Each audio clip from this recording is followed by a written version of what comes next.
New England veterans report for training camp on July 25th at Gillette Stadium in Foxborough as the Patriots try and move on after a tough Super Bowl loss and a stormy offseason to date. We'll find out what key personnel moves they've undertaken so far as they prepare to make their fourth Super Bowl appearance in 5 years, as we preview training camp for the New England Patriots by going one-on-one with Henry McKenna, Patriots beat writer for Patriots Wire at USA Today Sports Media Group, on the OFN Meeting Room with Greg DePalma.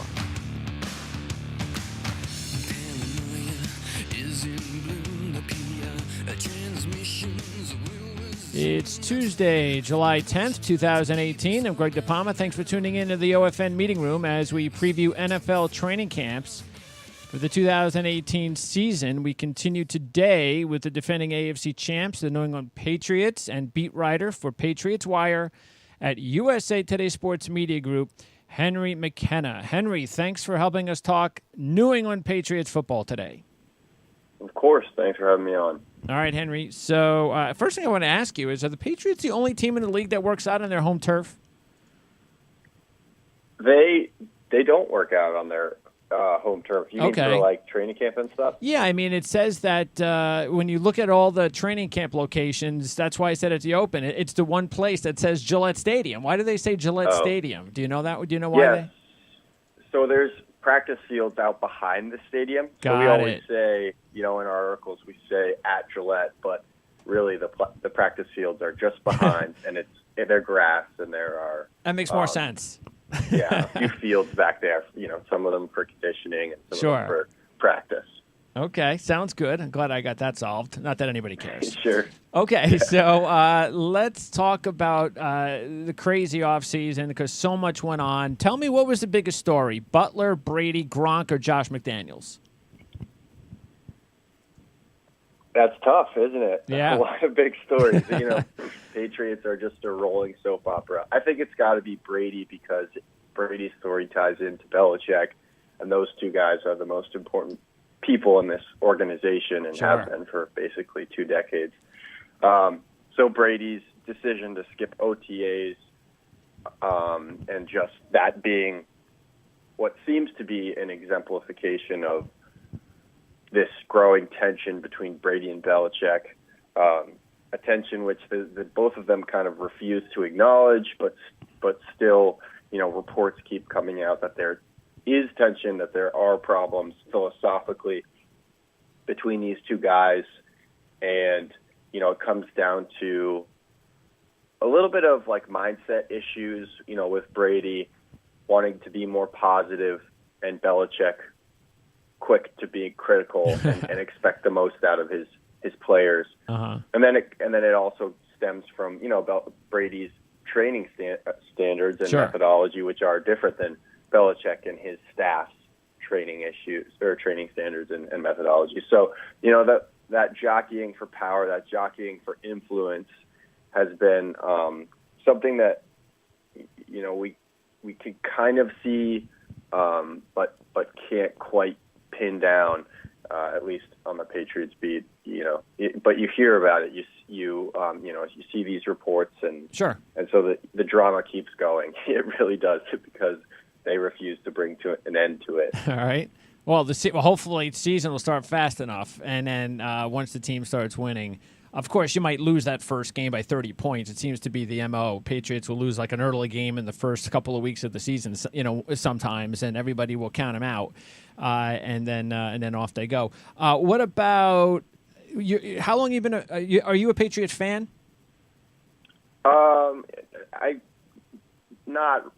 I guess I can't really say because that's okay. Technically, I cover them, but that's all right. I grew up in Connecticut, so I'll just say I was straddling the New York Boston fandom. Okay. How long have you been covering the Patriots for? I've been on the beat. This will be my 3rd season. So I was previously at Boston.com, which is like a Boston Globe company. So I was covering them from the the news desk, general assignment. Okay. That there while covering the other teams. So I've kind of had my eye on them for a while, but I've been on the beat for 2 full years now. Okay. What's your best guess on how you think, starting with Brady, how you think this is going to unfold in the next few years? How I know it's tough because nobody even knows maybe if Brady knows what he wants to do. So, but what's your best guess, and how long do you think who's here longer, Belichick or Brady? I would say that my answer changes like every day. It's crazy. Right now, I would say it's Belichick. Okay. And I think what was most telling about Brady's longevity was in Tom Brady's time when he was sitting next to his wife in Costa Rica.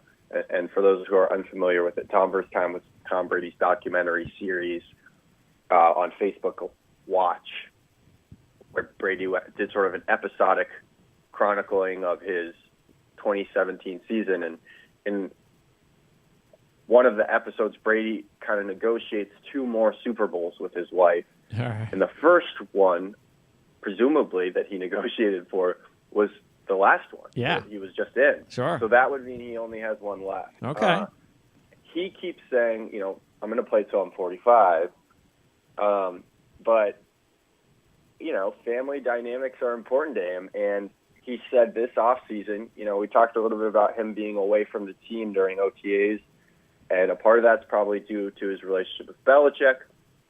But then he says that a big part of it is due to wanting to spend time with his family. So if that's genuine, if family is becoming truly important to him and his wife is pressuring him sort of gently toward retirement, then at least publicly she's doing it gently. We don't know how, whether she's being more aggressive, Sure. behind closed doors.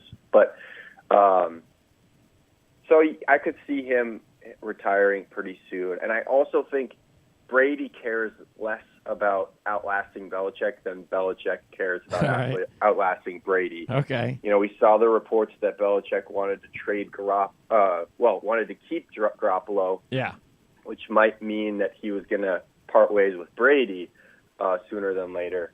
So if Belichick really thinks he can and wants to win without Brady, then that guy will probably get what he wants eventually. Okay. Will Josh McDaniels definitely be the next head coach?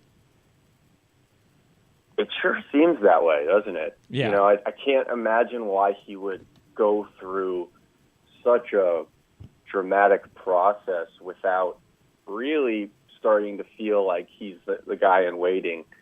And they're also sort of, it seems, grooming him to varying degrees where he, we saw ESPN's Mike Reese report that a part of McDaniel's decision to return was that he would learn about not just coaching from Belichick, but also cap management, player acquisition management, general managing.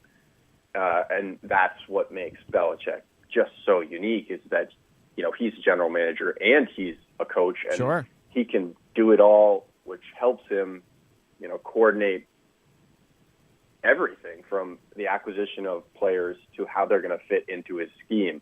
He gets to, as Bill Parcells says, shop for the groceries and then cook the meal. So you think Belichick, when he's gone, he's just going to move up to the front office and run the team? Well, I think Belichick will move on. I'm just saying. You think he will? Okay. Yeah, I think McDaniels, though, is trying to figure out how to try and do it all, kind of like Belichick. Okay. That's learning how to do it. Yep.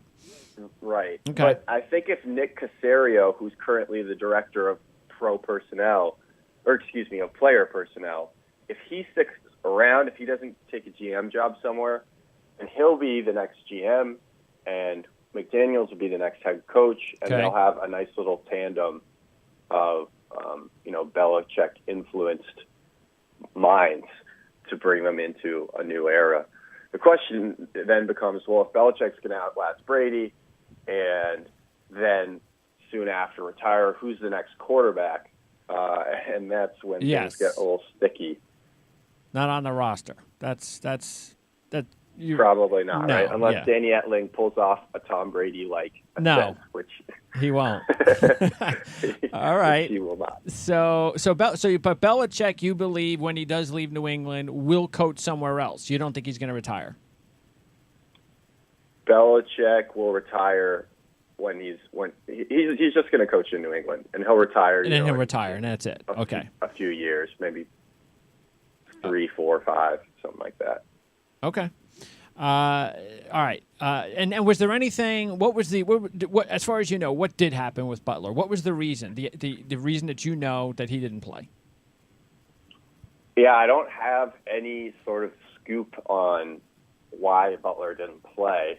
So we just don't know. Like nobody the rest knows. of the world. Yeah, nobody knows. Okay. What we do know is that Butler was having a rough year, and he struggled against bigger receivers, and he struggled with verticality, and that's a lot of what the Eagles do well. So I think to some degree, Butler was sick during Super Bowl week.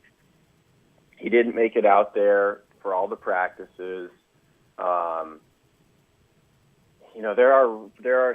There's a logical argument that you could make for him to have a decreased role, but for the Patriots to have such little success against the Eagles in the first half, and not to clearly acknowledge it, because they made an adjustment. They changed Stephon Gilmore from being a sort of general assignment guy where he was taking on, a number of different receivers to being the shadow on Alshon Jeffrey. So, in essence, Belichick knew something was wrong. He changed something. So, why not also bring Butler into the game and see whether he was a better replacement for Jordan Richards and Eric Rowe and whatever. So I don't know. It's still pretty head scratching. It still seems like a bit of hubris from Bill Belichick. Part of me wonders, whether the Patriots had just had enough of Butler's sort of, I don't know.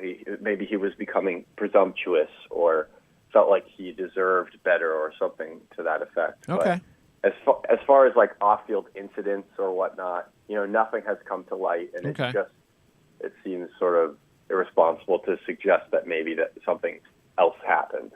All right, and the last one before we go through training camp is Gronk. How much longer do you think Gronk has with the Patriots, or just playing football?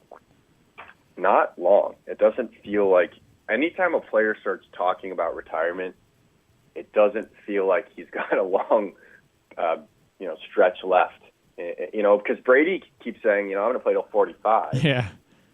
Gronk said, I might retire, last offseason. And apparently, according to NBC Sports boss and Tom Curran, he's been thinking about retirement since training camp of last year. So I don't know. I mean, he doesn't want to play anywhere but New England. Supposedly, there were some reports that he might get traded, but there's also reports that he only wants to play with Brady. So if Brady retires, Gronk might retire. Even if Brady sticks around and Gronk, let's say, suffers another big injury this year. Yeah, that would be it. He spoke during minicamp about how he's not playing with any pain, and that's so important to him. Sure. So let's say if he suffered a serious injury and ultimately had to come back from it, I think he'd come back from it to a personal degree, but not with the goal of playing football again. And that, I think everybody would understand that, the way the game is. He's got Super Bowl rings and all that, so why do that to yourself if it happens again? Okay. Right. By the way, do you think this is just looking back at their recent history, or even the history, of course, under Bill Belichick, have the Patriots lost more personnel, more top personnel this offseason than any other offseason you can remember? Cooks, Butler, Solder, Lewis, Amendola, et cetera? Recent memory, I'd say so, because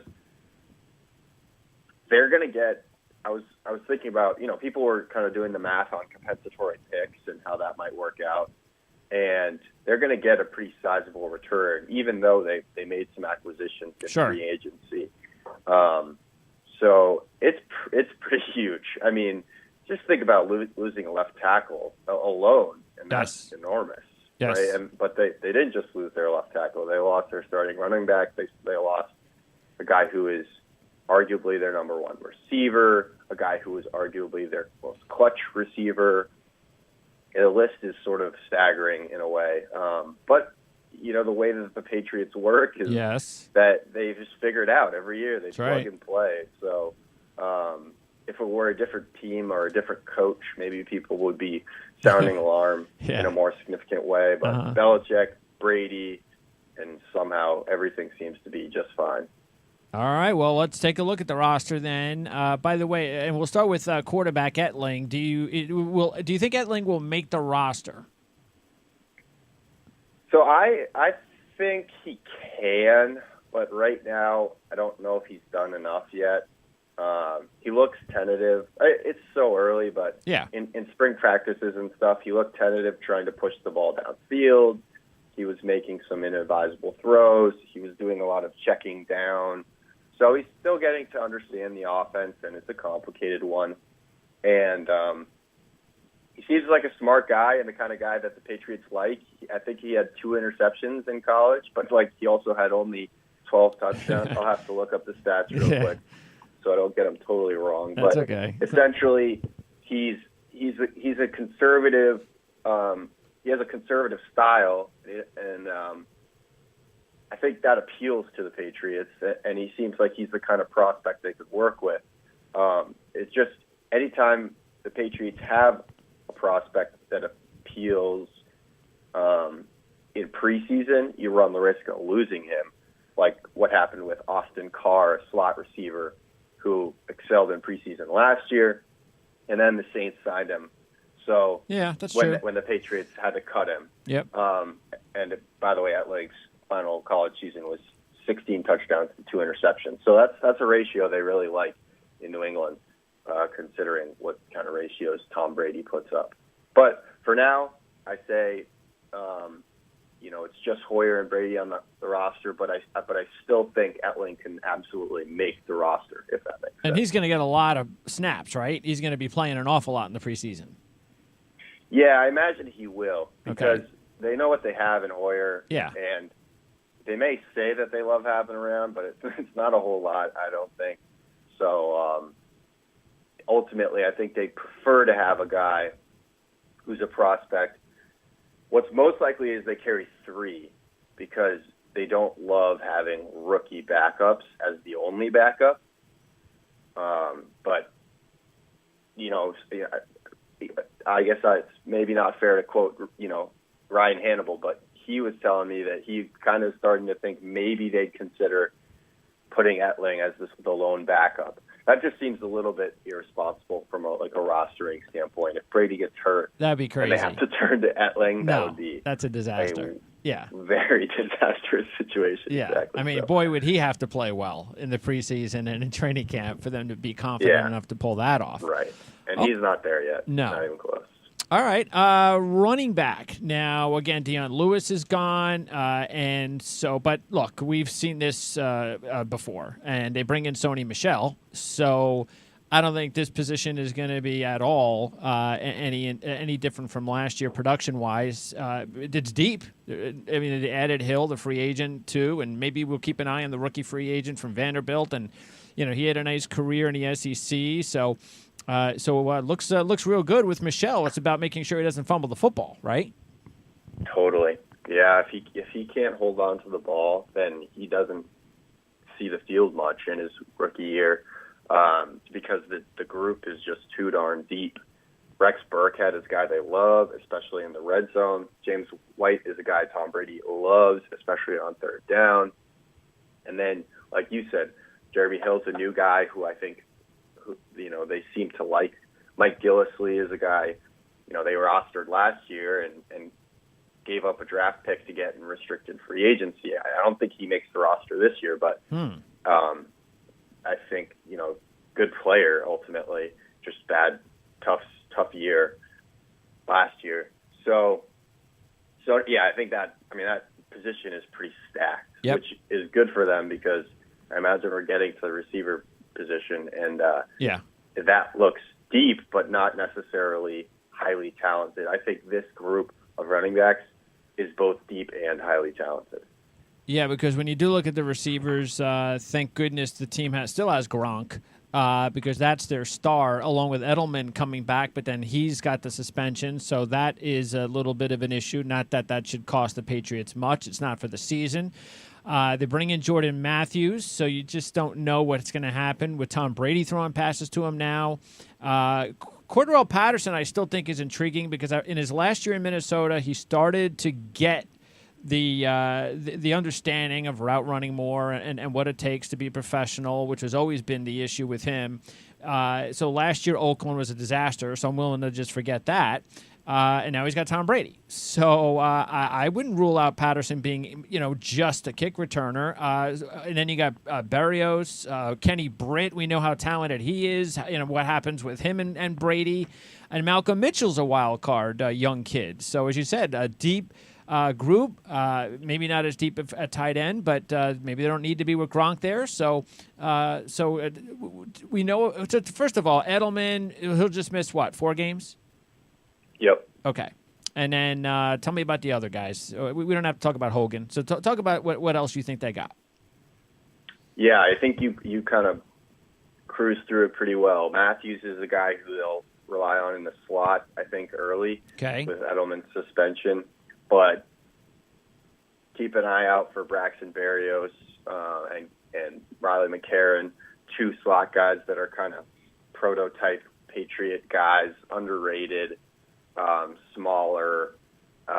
They're also like white guys, which you have to acknowledge the elephant of course. in the room. But and then so there'll be fun competition, I think, for Jordan Matthews in the slot, and then. You got Malcolm Mitchell who has knee problems that held him out for last year, and also he was limited at spring practices. Okay. So if he keeps being limited by these knee issues, then it's a big problem for the Patriots or at least for Mitchell, because he can't really afford to keep missing time. No. At this young point in his career. And he showed a lot of promise 2 years ago, but I don't know that promise is enough in this deep group of guys where they really need someone who can contribute now. So I don't know. Philip Dorsett underwhelmed last year. Kenny Britt underwhelmed, but has been an imposing presence in spring. So he'll have to keep that up when the pads come on, and it's more contact driven. And then, like you said, Cordarrelle Patterson, a guy who I think is probably going to make the roster because of his ability as a kick returner. Sure. But Josh McDaniels is never one who shies away from playing with a athletic toy like Patterson. So that could be interesting, seeing him on the line of scrimmage in the offense and, doing some interesting stuff. And maybe they run some deep plays for Patterson that they ran for Cooks last year, right? I mean, because he definitely has the speed and maybe the top playmaking ability in this unit to go deep. But whether or not that'll happen, I mean, that all depends on Patterson for sure. Yeah, and bubble screens and stuff that, sure. You don't have to get him doing complicated route patterns. Just literally get the ball in his hands and see what kind of play he can make, because that's the kind of guy he is. That could be a dangerous 1-2 combination, by the way. Patterson returning kicks, and if Berrios does make the team, potentially returning punts. Mm-hmm. That'll help them out. Not that the Patriots need any help. And Britt, by the way, very talented receiver. And he once the injury came in Tennessee. Before that, he was on his way to being a superstar. And then everything just changed, some off the field issues. But hey, you know what? Maybe in a whole off season with this franchise and with Tom Brady, maybe that's what he needs. So I'm with you. I'm going to keep an eye on Kenny Britt as somebody to watch during camp and the preseason. All right. And by the way, tight ends, Allen hasn't seemed like for the last few years. He got off to a good start in Indianapolis, but then after that, it just seems like he's been overrated. You bring in Nicholas. He never took off at Arizona. Hollister, by the way, was one of my sleepers last year, one of my free agent rookie sleepers, and I was glad to see that he hooked on with this team because I figured this was his best chance to actually do something. And then he also drafted Izzo. I'm not sure if they're going to play him at fullback or tight end. So talk about who you think might end up as the number 2 tight end. I think it's Hollister. Maybe that's a bit of a leap for him because he's not a good blocker yet. Okay. But he got bigger this offseason, and he looked really good in spring practices. So Dwayne Allen's an easy guy to cut because he's worth $4 million, and they can recoup all of that by cutting him. They could also ask him for a pay cut and then roster the same guys, which would be Gronk, Allen, and Hollister. So, I think that might be what ultimately happens. They keep all 3 guys, and Allen takes a pay cut because he likes to be here. Okay. But Hollister probably jumps up to be the number 2 tight end. So it's a long shot that Nicholas can beat out Allen? Nicholas doesn't. Yeah, I have not been wowed at all by him. Okay. I kind of went through most of spring practices without really ever writing down his name. Okay. So I had to make a point of watching him because I was interested in him, but he, I think, has a long way to go to make the roster. And let's set the record straight. Ryan Izzo is not related to Larry. That's correct, yeah. Yeah, because that obviously had to be one of the first things that a lot of people thought of when the Patriots picked him up. So even I had to do some extra research just to double check that, but just wanted to put that out there. Okay, let's go to offensive line because to me this is where the Patriots, of course, any team really wants to have success for their offense, but with the changes with Solder gone, you draft a Win. And you also brought in the free agent Brown. You also brought in Tobin. And a couple other guys. But how is this line going to look on opening day? It will probably look like Trent Brown at left tackle. Okay. Who's a new guy they acquired on draft day, kind of quietly from the 49ers. Touted to be the best pass protector Kyle Shanahan has ever seen, which is strange because he traded. Kyle Shanahan must have okayed the trade.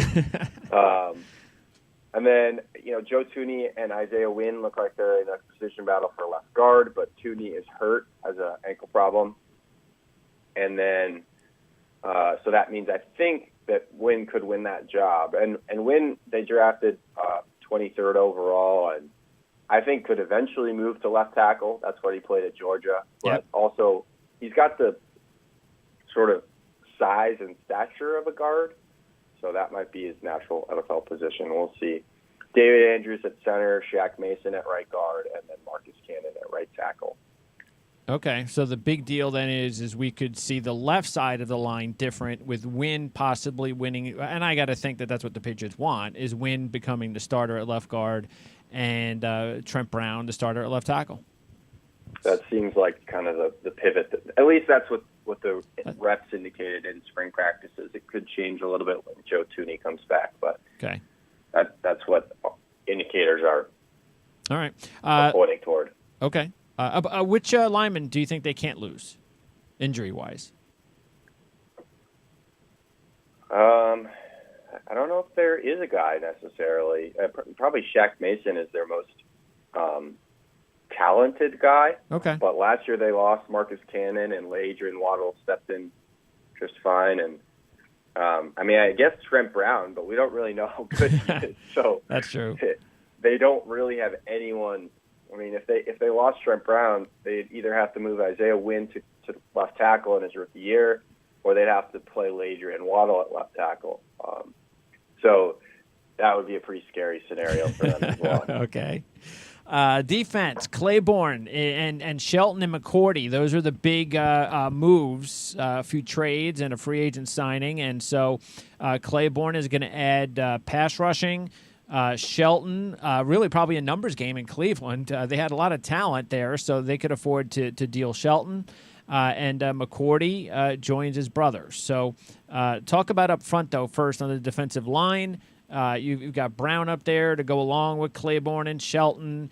and a few other players, including a couple of rookies last year, Wise and Rivers. And Rivers had the injury. So talk a little bit about what to expect from some of the new guys this year. Yeah, I like Claiborne a lot as a player. There was a weird 6-sack game that he had last year, and also a weirder response, I think, in free agency, where everyone was like, "Oh, well, he had that 6-sack game, so he wasn't as productive as you see him." So then people were like, "Oh, well, we won't pay big for him." And then, so there was like an element of overhyping him and then underhyping him, and I think the Patriots found sort of a sweet spot in their deal with him. Okay. And he's going to be a pretty big contributor on the team next year, kind of working in tandem probably with Dietrich Wise. Okay. Shelton, I think, is nice in terms of run support because the Patriots didn't add a linebacker. So a guy like Shelton who can help stuff up the middle is going to be a bit of a relief for them and hopefully penetrate the backfield, Sure. In the running game to disrupt what kind of was a weakness for the Patriots, which was defending, quicker running backs. If the Patriots can get a little interior pressure with Shelton, that might make the linebackers' jobs easier. He did it in college. He was a penetrator in college. We just didn't see it at Cleveland much. But then again, change of scenery, different scheme. Yeah. I expect him to be an early down guy, but we'll see. And then McCourty is interesting because he actually hasn't played at all. He spent all of spring practice just standing on the sideline watching. So okay. We know he had an ankle injury all of last year, and so maybe something during the off season happened to clean up that ankle injury. I don't know, and so he's clearly rehabbing or whatever. In the meantime, the Patriots are trying to bring him up to speed mentally, even if physically it's not quite there yet. Okay. So the question is whether he can win that number 2 spot, and it's clearly an open competition, now that Butler's gone, with Eric Rowe being in the mix, and then also some sort of interesting off-season undrafted free agents in Keon Crossan. He was a 7th-round pick. Keon Crossan and J.C. Jackson, who was undrafted, and so it's kind of intriguing to see those two guys in particular getting so much work at that job at number 2 corner, being undrafted, and what with the Patriots' legacy of turning undrafted guys into productive players. So we'll see. That'll be interesting to monitor, to what degree McCourty can get on the field with the number 1 defense when and if he gets healthy. Okay. Because if he can't, the Patriots can ultimately kind of move on from him.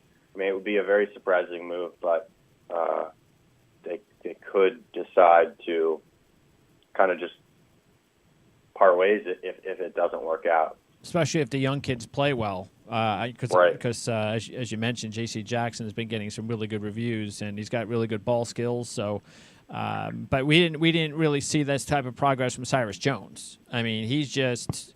You think he's even going to make the team? Yeah, it's looking pretty dire for him. I think at this point, if they can find another punt returner, he doesn't make the team because the promise of these younger guys, should be intimidating to him. Yep. He also hasn't been on the field because he tore his ACL last year. So trouble. I don't know. I mean, it's looking very grim, to be honest. Which is good for the Patriots. That means they got more depth too to push a guy that's been underwhelming. And Duke Dawson, he's the starting slot corner. I think so. He'll start in between Gilmore and whoever wins that number 2 job. I imagine Dawson's the kind of guy who the Patriots envision will kind of his abilities will grow and he'll be able to move outside and stay inside. I don't know necessarily that, like, for example, Kyle Arrington, he spent his whole career as a slot guy in New England and never moved. I think Dawson has a little more of a versatility than that. I could see him being a slot guy that can also potentially grow into a role on the outside. Okay. But for now, slot seems to be a suitable spot for him. And everybody appears to be back at safety. No major changes or additions, so that looks like status quo there. What about what are they going to run defensively? Do you think most of the time, if they are going to run something most of the time? Because last year was a lot of two linebackers. Hightower had the injury.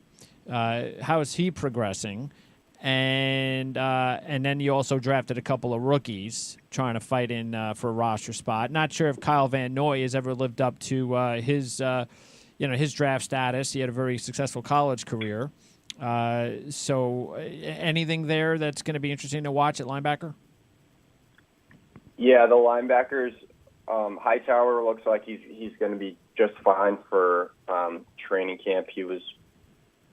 I think he was like a little limited at times, and then kind of looked like he was full go. But we'll see when contact comes in because it's a torn pectoral muscle that he had repaired. So the biggest thing will be tackling, how and whether he can handle that, because that's what I imagine would be sort of challenging for someone who had torn a pec. Sure. And Vinoy, yeah, like his draft status as sort of a sack artist didn't work out, but I think he's been solid. He's a smart guy, not crazy athletic, but he does what the Patriots ask him to do, and that's what's most important to them. What's that, cover? No, he's more of he's a versatile guy. I think he does a little bit of everything. Okay. And it depends whether Hightower's on the field or Roberts is on the field. But basically, Van Noy can play middle linebacker, if they want to put Hightower on the edge, or he can play outside linebacker if they want to put Elandon Roberts in the middle of the field. He does a little bit of everything, whether it's setting the edge, run support, pass rush, coverage. And so like on a down-to-down basis, he does his job, if you will, which couldn't be said for a guy like Jamie Collins, who was known for freelancing at the end of his career here.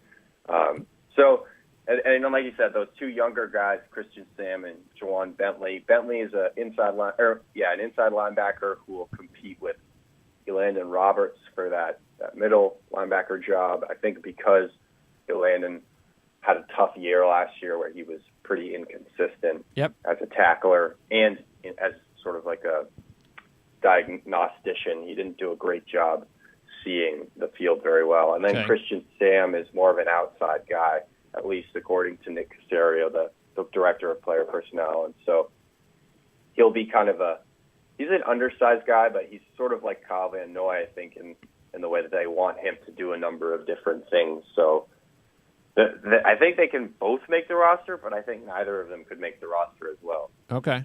Who's more important on the defensive line, Flowers or Brown? Flowers, for sure. I mean, he plays almost 100% of his snaps, and Brown is more of a first and second down guy. Okay. So, and also what we'll see, I hope, this year is with Claiborne and Wise together, potentially playing defensive end, Flowers can move to an interior on third down, where he's actually best. He's a really good third down interior rusher. So good to know. Because he's so good at, defensive end, and because the Patriots really haven't had good defensive ends, they've asked him to do, a little coverage, a little run defense, edge setting, and that's not what's most advantageous for him. But this year they might have, by adding Claiborne, they might have brought in enough personnel to help Flowers be in a bigger and better role next year. Before I ask you the final question about special teams, Derek Rivers, third-round draft pick. There was some expectations there. So how's he coming along? And any news at all about what we could expect from him this year? Yeah, it's hard to say. With the ACL injury, but it seems like they still have high expectations for him, just like they did last year. It seems like he's got, all the talent and work ethic to be an impact player. Yep. It's not totally clear what he'll do. Okay. I mean, he was such a good pass rusher, but he's a little bit small. He's definitely small to play defensive end. And if you're going to play stand-up linebacker in the Patriots system, you're not just a pass rusher. You got to do other stuff. So he'll have to develop as a bit of a run defender, and he'll have to develop as a coverage guy. And so you look at it, like Cassius Marsh, the guy who was criticizing the Patriots this offseason, he couldn't do that stuff. He just wanted to rush the passer. He didn't want to cover. He didn't want to defend the run. And so Rivers, his attitude is much better than Marsh's, and I think that will be monumental as he tries to develop into a role in that defense. All right. And then finally, Gostkowski, besides missing extra points the last couple of years, he's still done a really good job of handling the field goal duties, 4 for 4 from 50-plus last year, and he'll be a free agent after the year. But the punting job, is that up for grabs? Yeah, it is. Corey Bojorquez, I believe it is.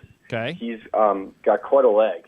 And the biggest thing, I think, will be seeing how that translates in sort of situational punting, which is Belichick's favorite thing in the whole world. If you ever ask him a question about it, he'll go on for quite some time.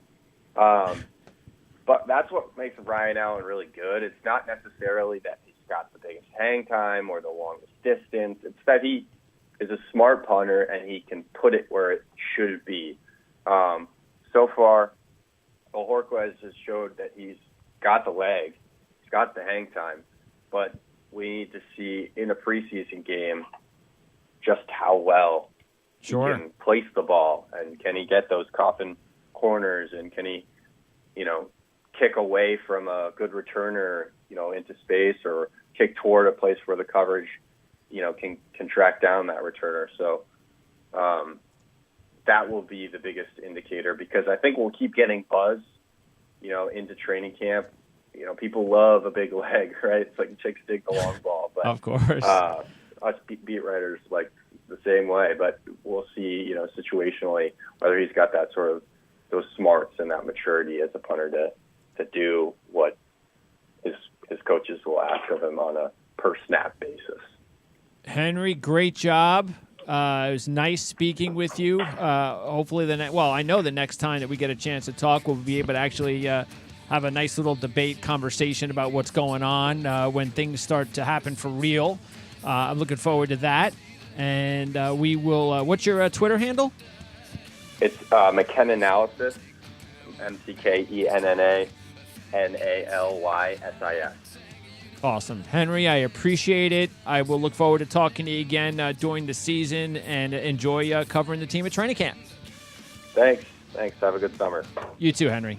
All right, that is Henry McKenna joining us here to talk Patriots football.